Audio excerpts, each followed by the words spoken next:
Oi pessoal, tudo bem? Então a aula de hoje a gente vai falar sobre espaço adequado. Será que você tem um espaço adequado para o seu pet?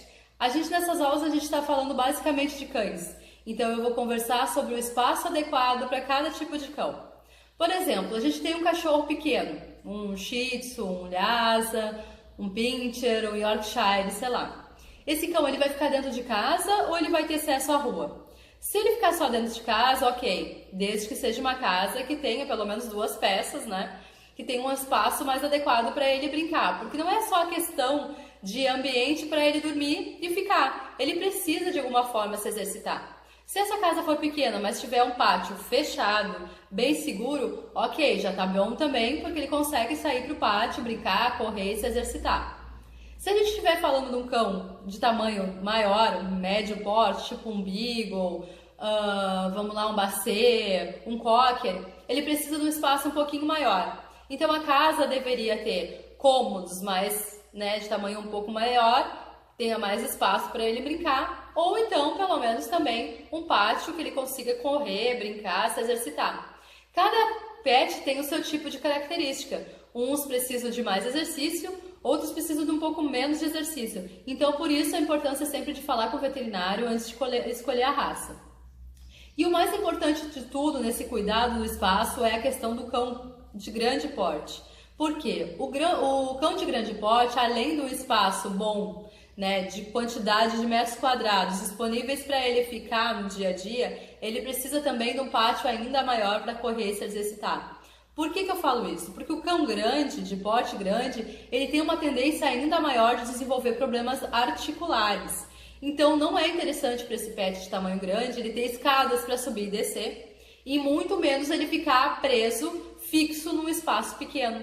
Porque nesse espaço pequeno ele não vai ter espaço para caminhar, para gastar energia, para correr, para brincar, para seja o que ele precisa fazer de atividade física nesse dia. É muito importante a gente lembrar que o cão grande, como eu falei, tem mais tendência a ter problema articular, problema muscular, problemas de doenças genéticas que ele já veio com esse problema, que é uma luxação coxofemoral, por exemplo, ou um problema na lombosacra, que seria a região ali de cima da bunda desse cão, digamos assim, né, da parte alta da coluna. Então tudo isso tem que ser levado em conta na escolha, porque a gente tem que ter um espaço que suporte bem a vida desse pet, que não vá trazer no futuro problemas de saúde para esse pet.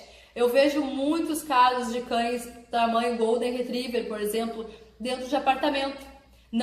Não seria o adequado, mas é possível sim a gente conseguir dar uma qualidade de vida para esse pet morando em apartamento, desde que a gente leve ele pelo menos 3 vezes ao dia para passear, que seria o mais adequado a gente levar na parte da manhã, na parte do início da tarde e no final do dia, porque assim ele vai conseguir fazer as necessidades dele fisiológicas e vai poder gastar um pouco de energia.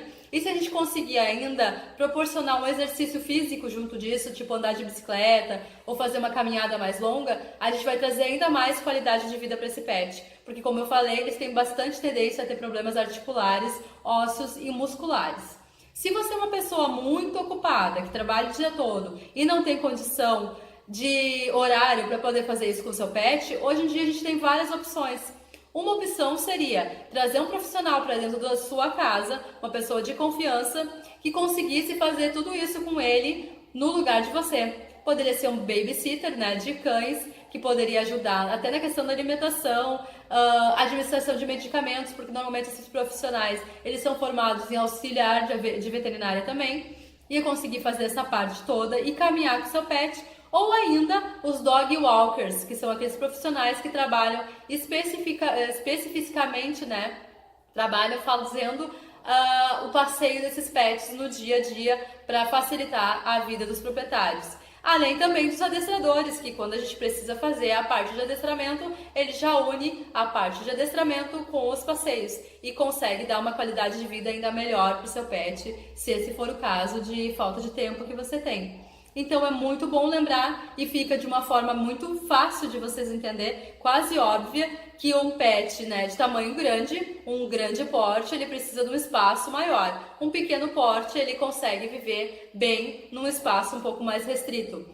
Mas tanto um quanto o outro precisa ter uma atividade física normal todo dia, né, um certo tempo, com certas características de acordo com a raça, mas os dois sim precisam de um controle de atividade física e tempo para relaxar a cabeça, para curtir outras coisas, para não ficar o dia todo preso dentro de casa, sem ver ninguém e sofrendo de ansiedade. Tá certo? Essa era a dica de hoje e até as próximas aulas. Obrigada. Tchau!